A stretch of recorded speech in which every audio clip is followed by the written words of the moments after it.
Olá, está na hora de conferir os destaques da semana entre os julgamentos do plenário do Supremo Tribunal Federal aqui na TV Justiça. É o Plenárias que está começando.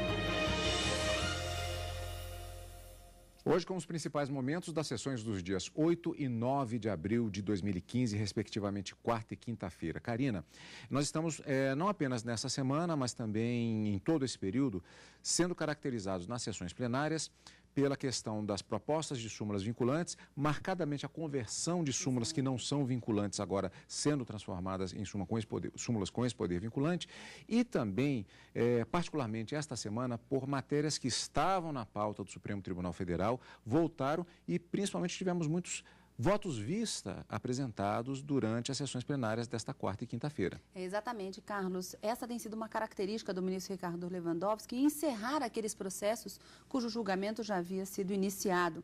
Na quarta-feira, os trabalhos terminaram um pouquinho antes do que normalmente a sessão plenária é encerrada. Mas, mesmo assim, houve no plenário do Supremo Tribunal Federal a aprovação, a conversão de pelo menos 3 propostas de súmulas vinculantes ordinárias em súmulas vinculantes propriamente dita e a conclusão de 2 casos, duas ações diretas de inconstitucionalidade que estavam pendentes de julgamento em razão da manifestação de alguns ministros e foi concluída na sessão da quarta-feira. E na quinta a situação não foi diferente também, mas uma proposta de súmula vinculante de conversão foi aprovada e vários outros processos também foram julgados na sessão de quinta-feira. Uma semana bastante proveitosa, portanto, no plenário do Supremo Tribunal Federal. E, como sempre, nós vamos fatiar todos os acontecimentos, os principais momentos das sessões plenárias, começando com a sessão plenária desta quarta-feira, na qual os ministros do Supremo Tribunal Federal decidiram pela vinculação de 3 súmulas e também negaram progressão de regime a um ex-deputado federal condenado na ação penal 470.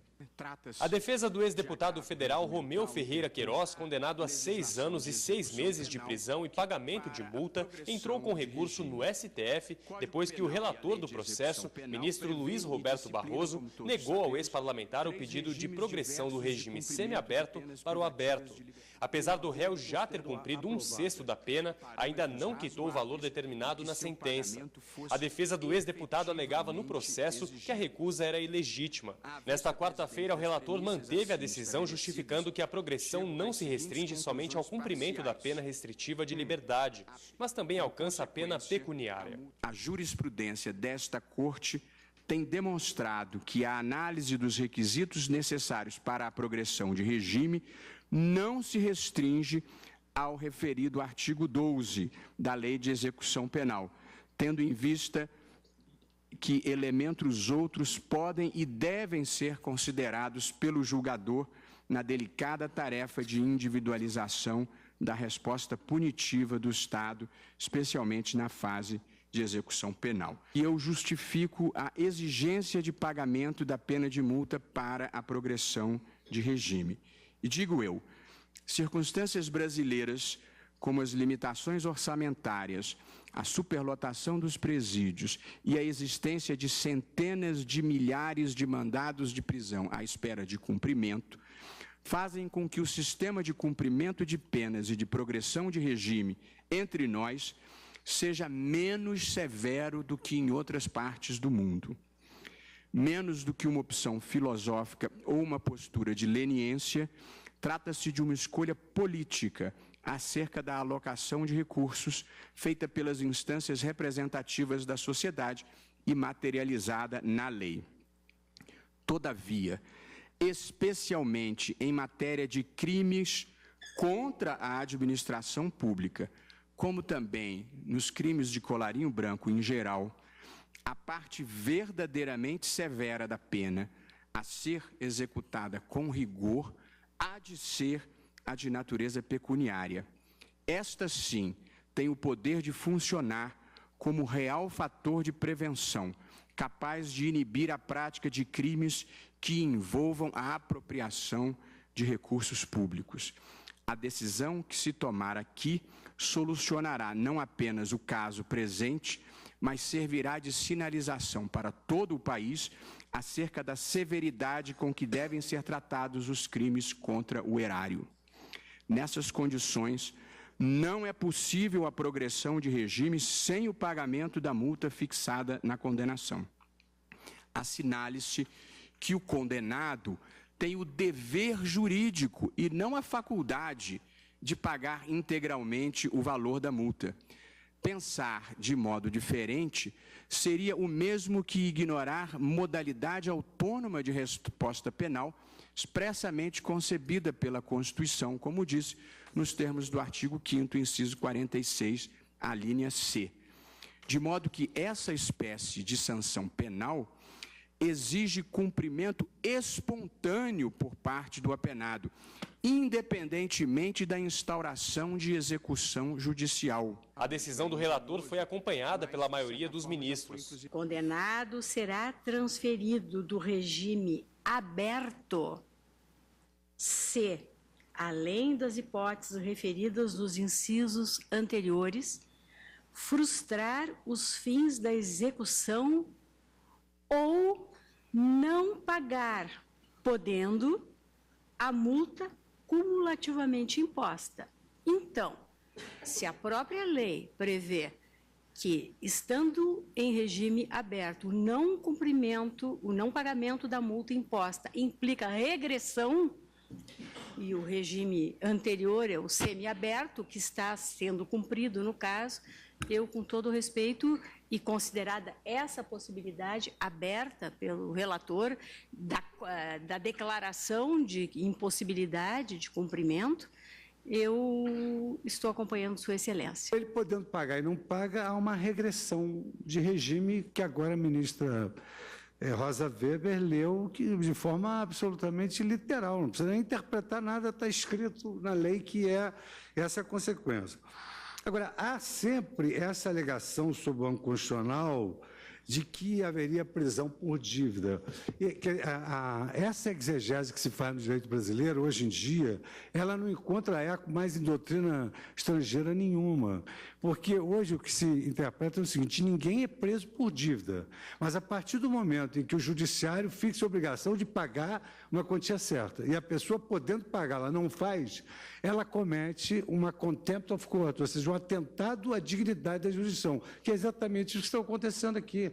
Foi condenado a pagar multa, pode pagar multa e se obstina a não fazê-lo, descumprindo uma decisão judicial, a soberania judicial e o atentado à dignidade da jurisdição. Então, nem sobre esse argumento constitucional teria fundamento esse agravo. Eu acompanho integralmente o ministro Gilberto Barroso. O plenário também retomou o julgamento de uma ação direta de inconstitucionalidade referente à contratação de 2.000 policiais voluntários no estado de Goiás, sem a realização de concurso público.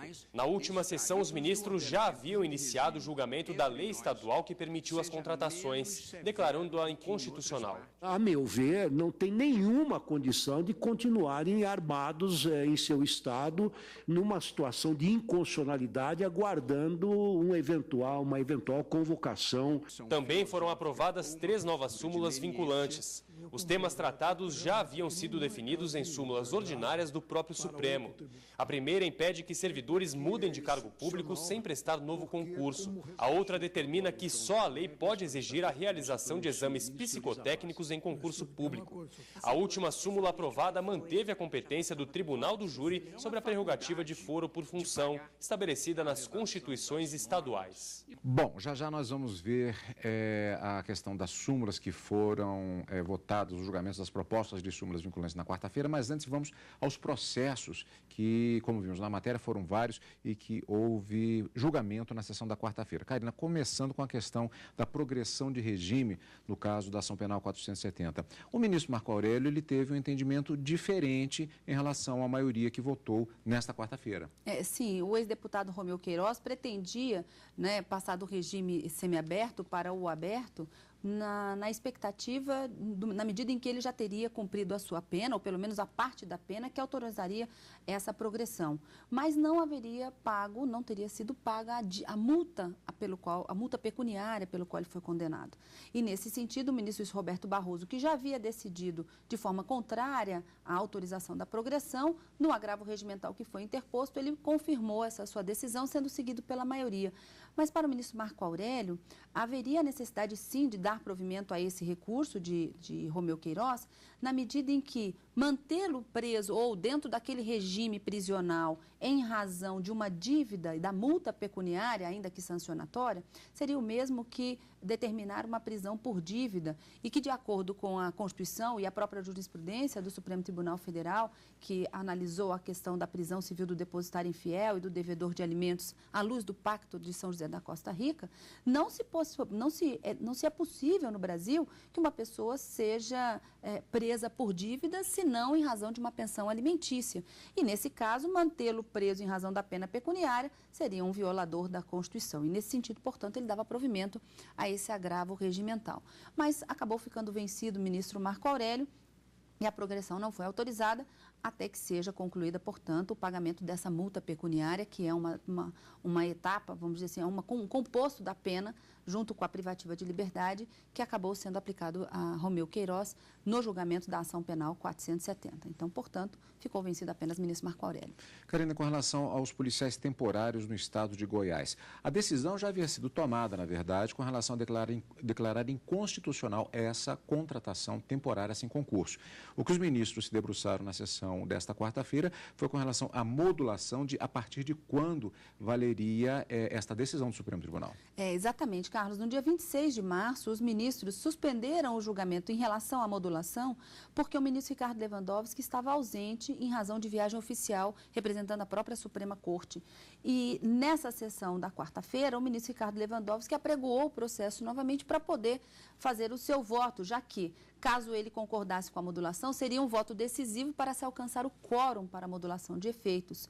Mas o ministro acabou seguindo o entendimento que já havia sido prolatado pela ministra Carmen Lúcia, no sentido de que seria bastante temerário, como a gente até viu, que esses policiais que não são contratados e treinados para esse serviço continuassem exercendo as suas atividades policiais e que, portanto, a declaração de inconstitucionalidade não deveria ser modulada, produzindo os efeitos consecutários dessa decisão de inconstitucionalidade do Supremo Tribunal Federal, seguindo o seu trâmite normal. Portanto, não moduladas, o ministro Luiz Fux havia proposto na sessão anterior que, mesmo inconstitucional a lei, que esses policiais continuassem prestando o seu serviço até pelo menos novembro de 2015, quando então acabaria o prazo de um edital, de um concurso público realizado para a contratação de policiais militares no estado de Goiás, mas essa proposta do ministro Luiz Fux não acabou sendo levada a efeito em razão justamente do voto confirmatório do ministro Ricardo Lewandowski, no sentido de se não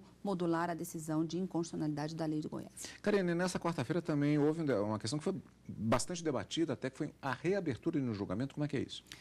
Era uma questão de ordem numa ação direta de inconstitucionalidade em que os ministros já haviam decidido e versava sobre a efetivação de servidores públicos mineiros não estáveis. Havia uma questão de ordem acerca também da modulação dos efeitos que os ministros acabaram confirmando nesta quarta-feira, no sentido de que, encerrado o julgamento e proclamado o resultado do julgamento ocorrido no plenário, não há possibilidade de se reabrir a discussão para se buscar alcançar o voto de um ministro que estava ausente no dia do julgamento da modulação, por exemplo, para que esse voto seja colhido e aí resolvido definitivamente sobre a modulação dos efeitos. No caso concreto, o julgamento havia sido encerrado na quarta-feira e na sessão seguinte o ministro Gilmar Mendes teria levantado uma questão de ordem para que fosse colhido o voto do ministro Eros Grau, que estava ausente na sessão anterior, para que ele pudesse se manifestar sobre a modulação.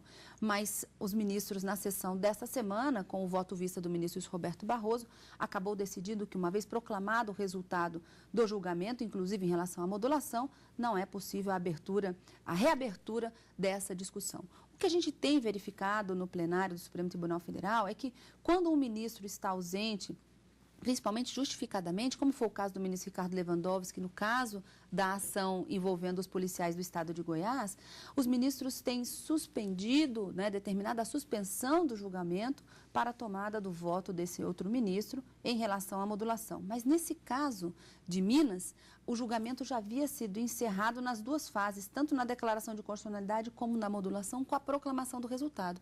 E aí, para esse caso, os ministros entenderam que não seria possível a reabertura para discutir essa modulação de efeitos. Então, também, mais uma vez, uma decisão bastante importante.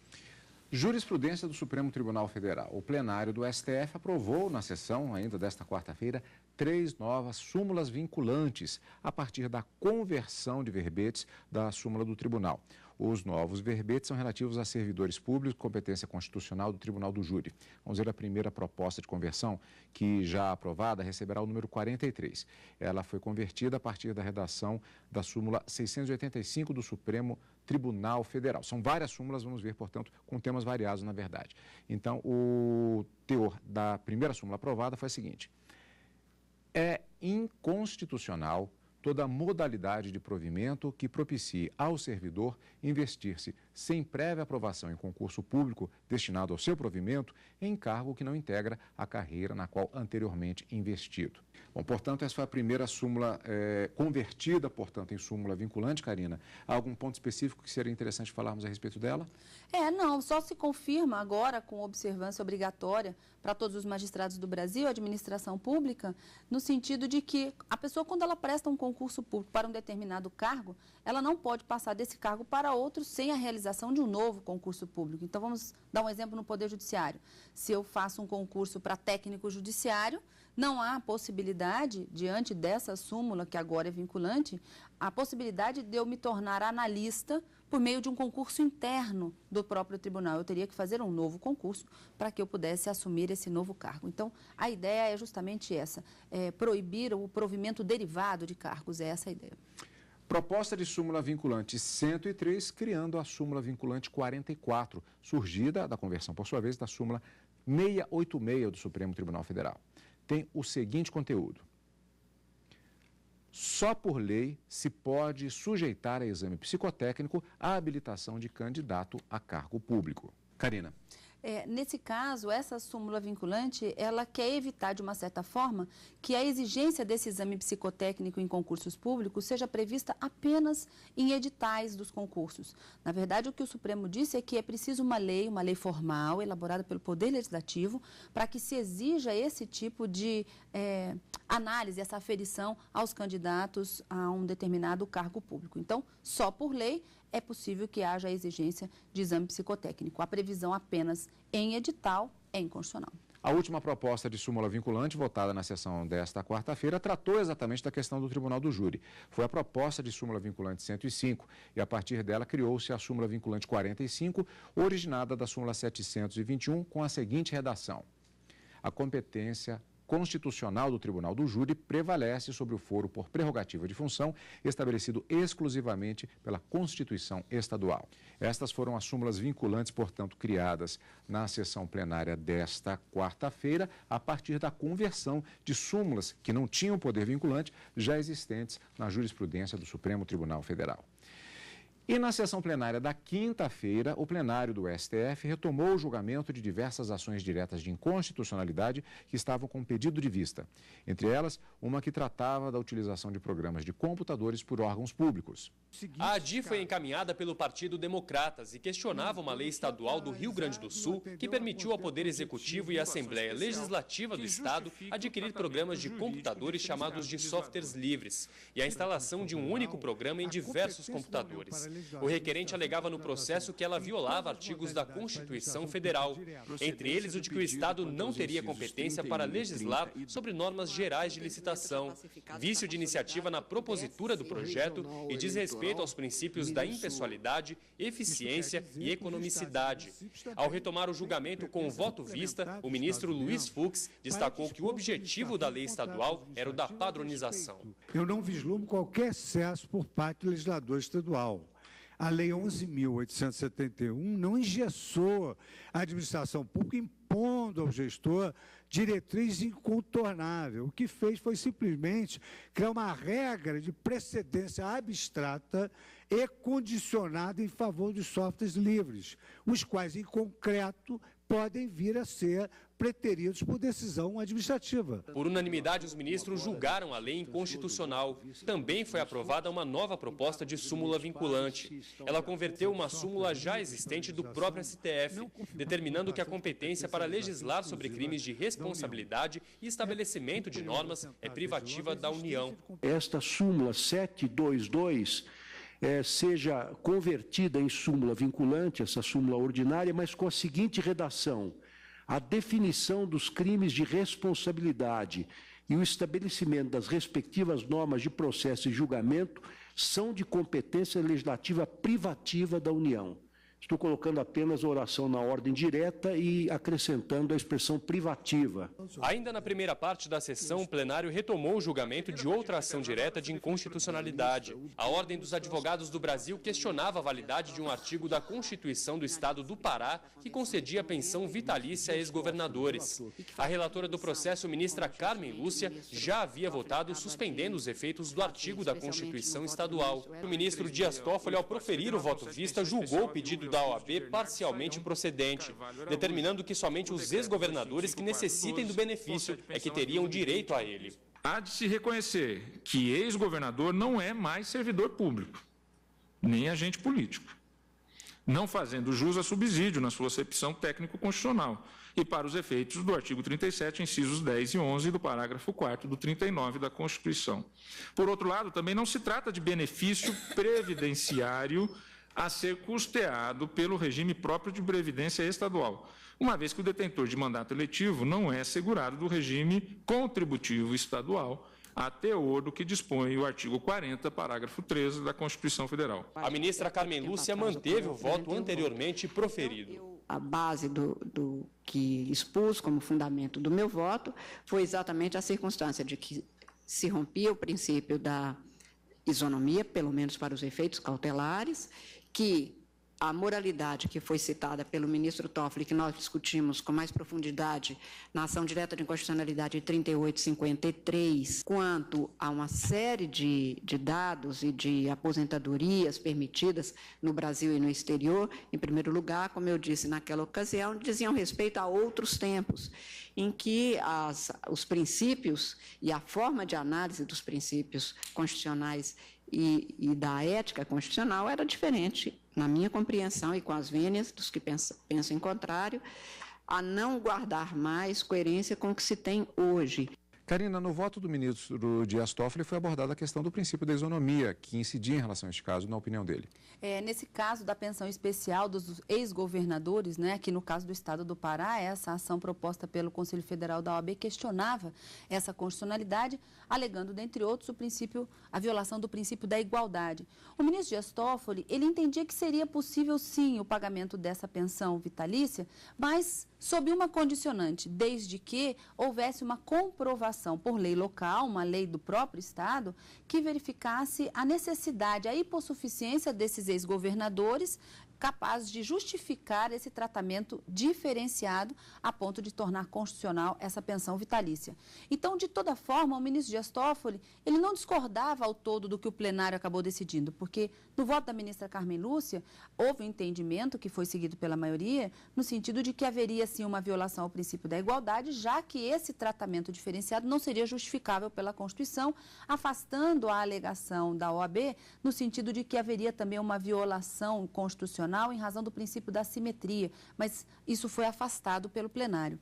O ministro Dias Toffoli, ele votou no sentido de que a pensão não seria inconstitucional, mas desde que uma lei local estabelecesse quais os critérios para a sua concessão, a concessão deste benefício.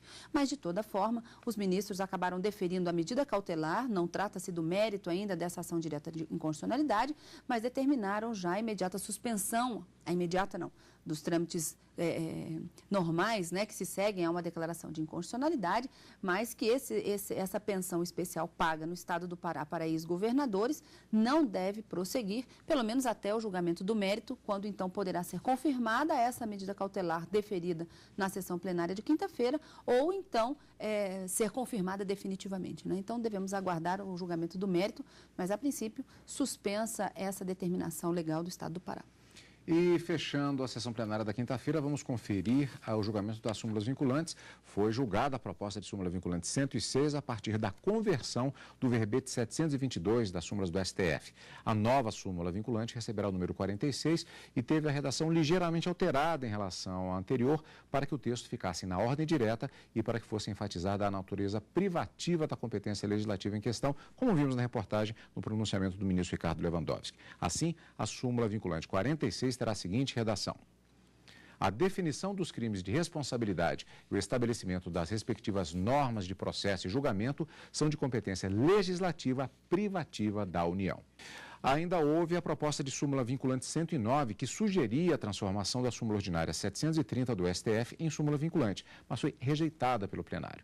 A súmula 730, que continua em vigor, porém sem efeito vinculante, tem o seguinte teor: a imunidade tributária conferida a instituições de assistência social sem fins lucrativos, pelo artigo 150, inciso 6º, C da Constituição, somente alcança as entidades fechadas de previdência social privada se não houver contribuição dos beneficiários.